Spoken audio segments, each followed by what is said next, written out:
The Prophet Muhammad at 56 had sex with a 9-year-old. Okay or not okay? In today's world, it wouldn't be. But in 2026, it wouldn't be. But let me put a little bit of context to this, right? This question gets asked to Muslims specifically and not to anyone else. You've never asked the Catholics why Mary was 12 and Joseph was 90. You've never asked the Jews why Rebecca was 3 and Isaac was 40. These are clearly in the text as well. In 1880, the legal age in this country for sex was 9. In 1888, it got moved to 12, and later on in 1888, it got moved to 13. In America, when it got independence, their legal age was set, which is less than 280 years ago, or maybe just over 280 years, was set at 7. Okay? This is recent history, yeah? There's about 37 states in America now that don't have a legal age for marriage. It can be, he or she can be married at any age, okay? It needs a judge's permission, but there's more child marriages in America than anywhere in the world, okay? So this is what's happening in 2026 today, okay? In 1880, it was 9 years old, okay? Which wouldn't be acceptable now. It is unacceptable. And if the Prophet Muhammad, peace be upon him, was alive today, it wouldn't be acceptable either, okay?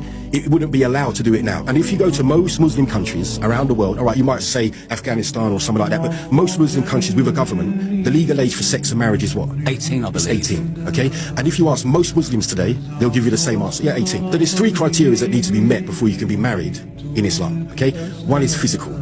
So there has to be a physical maturity. So they have to reach puberty. Now, women hit puberty, according to the national NHS website, at between the ages of 8 and 13, and boys between the ages of 9 and 14. Okay? So physically, women can mature as low as 8 or 9 years old. Okay? That's a physical maturity. There is proof, or there is studies that have been done that people in hotter countries, years ago, life expectancy was a lot shorter.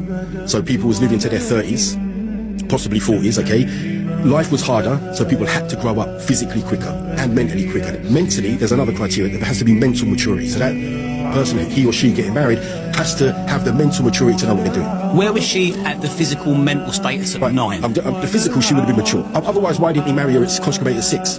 Why did he or at 7 or at 4? Why did he wait till she was 9? So because there was the physical maturity there. The third condition is that there can be no harm given or taken.